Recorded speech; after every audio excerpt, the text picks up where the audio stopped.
Hello বন্ধুরা, আমার একটা চিটার বাটপার কাস্টমার, আমি ওকে কাস্টমার হিসেবে রাখি নাই, তো ওর বাসায় আমি বলি তুমি নলি কু তুমি, আমি যেগিন হাইম এগিন আমি মনত লিখুম।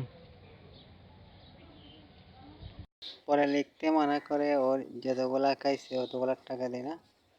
এগুলা মনে করেন 5 টাকায় বলবে 2টা খাইছি, কোনো জিনিস 300 টাকার নিয়ে গেলে 50 টাকার নিচে বা 80 টাকার নিচে এরকম বলে।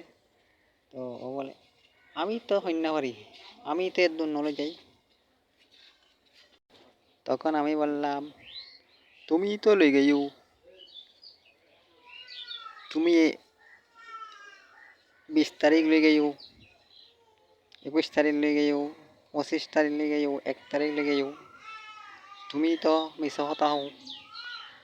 তো ওই কাস্টমার, ও আমার তো মনন আসেনলি, ও অসি অসি, আমি তো আমার নাতির লাই জালাদ দিয়ালে বলি গেছি, আমি তো এগিন বলি না যাইতাম।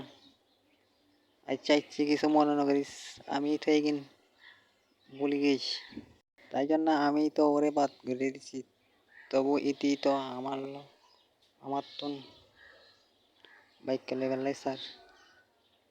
তো এইসব কাস্টমারকে জীবনে বাকি দেবেন না, সে যেমন হোক, আত্মীয় হোক স্বজন হোক। আত্মীয় হচ্ছে ফোন মারার জিনিস, কখনো উঠে দিবে না। তো সবাই লাইক কমেন্ট শেয়ার করবেন, সাবস্ক্রাইব করতে বলবেন না।